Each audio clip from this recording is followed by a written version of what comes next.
anyway, no. Leslie has mentioned Tingog, so we have mentioned Tingog several times already, and Pink Power. So I want to ask Saul, and then later on, Leslie, to explain what Pink Power is all about. What is this all about? And to tell a little bit more about Tingog, because our audience right now probably have not heard of Tingog yet. So go ahead, Saul. So Tingog, Carolinian, is really a political party. No, it's a student political party. So it's been around since I guess the late 80s.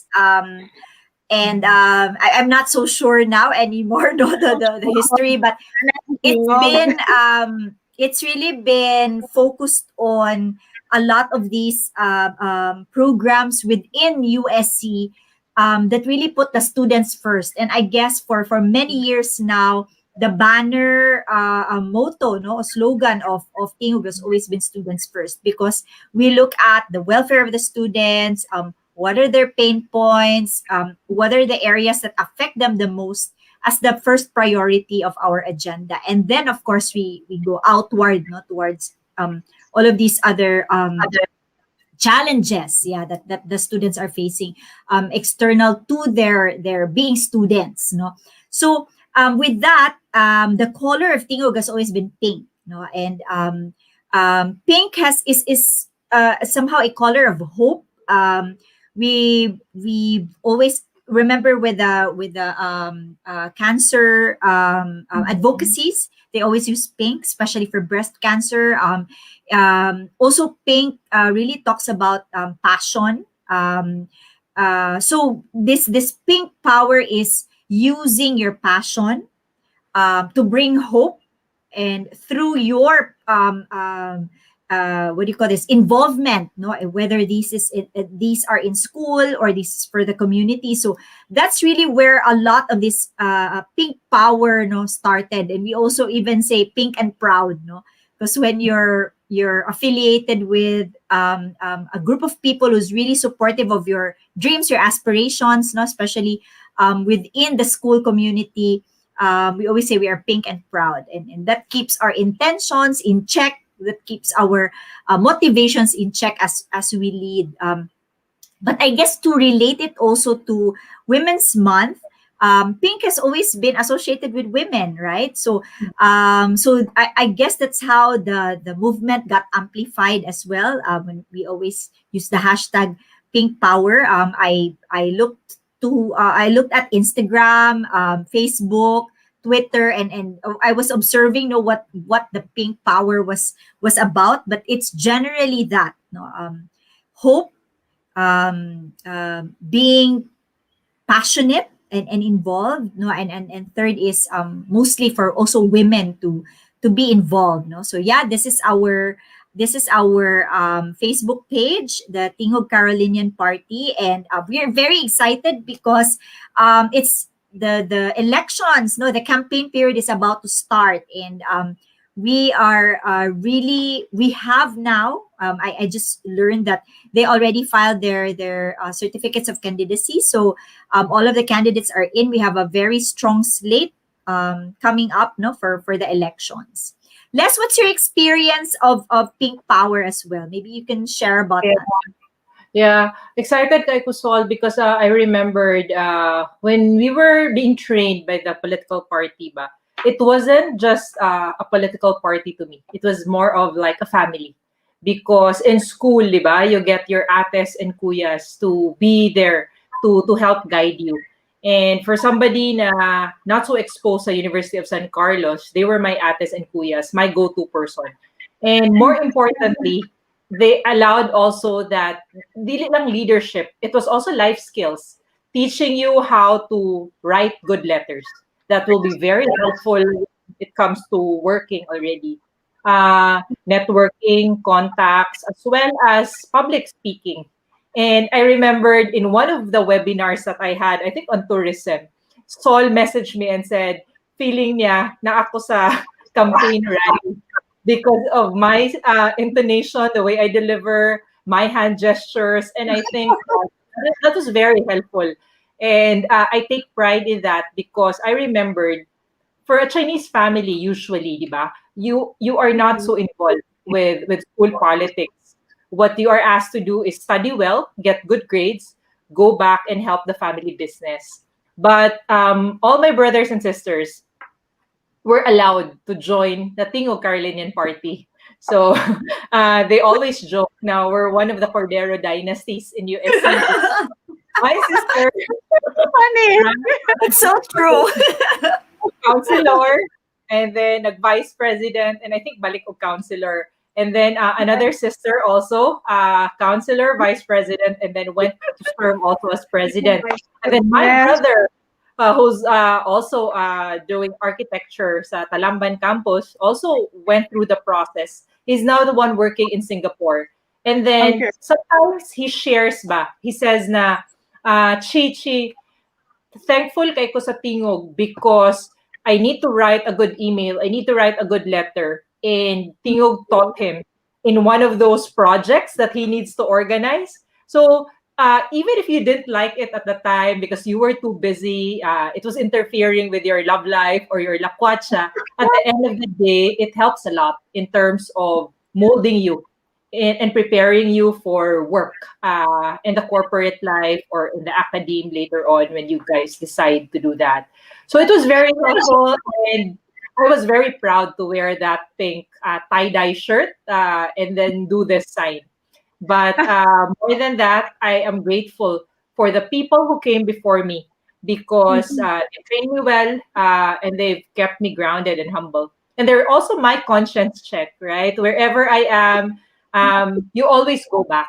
And if somebody from Tingog picks up the phone and calls that you're invited to speak, like, so you cannot say no, right? Yes, you are So yes. Mara answer. You are yes good. Okay. That's very wonderful. Yes, sharing no what Tingog this is Tingog is the you know ties us together, and we all started with Tingog, and we went to Rizal, and then where we are right now. So a round of applause for Tingog and best wishes for Tingog, no? Team 33, best for you, the best of luck for you guys. And we are now moving on to our last question. So we have parents and also youth leaders who are viewing us right now. For our final question, Leslie and Saul, how do you think parents, teachers, coaches, mentors can nurture more women leaders? What's the role that they need to play? Go ahead, Saul. Believe one of the things that I really believe in is that parenting is the best form of nation building. No? So, not only for women leaders, but really for leaders in general, for young leaders in general. If you are the type of parents who allow your kids to go through these experiences so they can explore, so they can get to know their limits or push themselves to become their best version. I guess that's really the opening, no, that we want. That's the window that we want our young people to take. And there's also the saying that it only takes one adult, no, to shape the success of a child, no, or to impact or to have a child become more successful. And whether that adult is the teacher, the parent, the coach, the friend, or the Mhm. mentor, it only takes one. Remember, so if Mhm. we each have a child that we mentor, that we care for, that we encourage, that we inspire, no, and really empower to be involved, no, not for causes, for things that are bigger than themselves. I guess that's Mhm. really the formula to get them on the way to their leadership journey. And that is very important at the onset, even as young as 5 years old, and you get to be a class president in your kindergarten class. Yes, No, great small, no? Kaya it will reinforce, no? I always tell that story, Saul, to any parent kanang who are open bitaw because no, we saw that someone saw the potential in you and look at that, it has been carried on, no, because sayang kaayo bitaw kung ang bata mag-show og potential unya ang parent bitaw dili makasupport kay busy pud sila sa ilang kaugalingon bitaw. I know parenting is always about balance, so after we're done with what we do, we always check on our children. Salamat kaayo, Sol. How about you, Les? Kani si Leslie atong pangutan-on kay magmama para ba ni siya, no? Really Yeah. from a parent. But Les, it's so nice to get a perspective, no, from you. What do you think about the role of parents, coaches, and teachers, no, in the molding or nurturing of women leaders in the future? Go ahead, Yeah. Les. Yeah. I think when you are dealing with kids, diba, and young women, young girls, very impressionable, even young boys, diba? Yes. So be very careful with how you deal with them and the words that you parang say because it will stick. And important to keep on reminding the parents, teachers, coaches, mentors na you don't have to push your kids or push your mentees or your players into a direction na dili nila gusto. Simply because your dream, di ba? And always na-learn ako is to inform them na you need to encourage kids to find opportunities, di ba? Where they can help, where they can shine, and dili kinahanglan na kita tanan mahimong politicians. Kitang tanan Correct. mahimong lawyers, doctors, nurses, di ba? But develop your kids kung asa sila strong and then support and they will go a long way. So important also na parang ma-feel nato na supportive ang ato ang mga coaches, mentors, and atong mga parents. Because sometimes, hovering or helicopter moms and dads, di ba? Especially karon sa panahon, literally, di ba? Sa mga assignments, pero encourage them not to be afraid, di ba? To dare, to explore, to make mistakes. And also crucial na to aim higher, di ba? Dream big. Do not set limits of what you can or you cannot do. So, di ba, ang mga girls karon na stereotype na you cannot do that. That's for the boys. Now, I think the opportunities as well as the possibilities are limitless. And it's crucial for young girls and young women to hear this constantly. And then, last one, ang pinaka-important, I think, is that it's not just the parents, di ba? It takes a village. And it helps if you can find good friends, good mentors, surround yourself with those, even at a young age. And like-minded individuals who can help and support you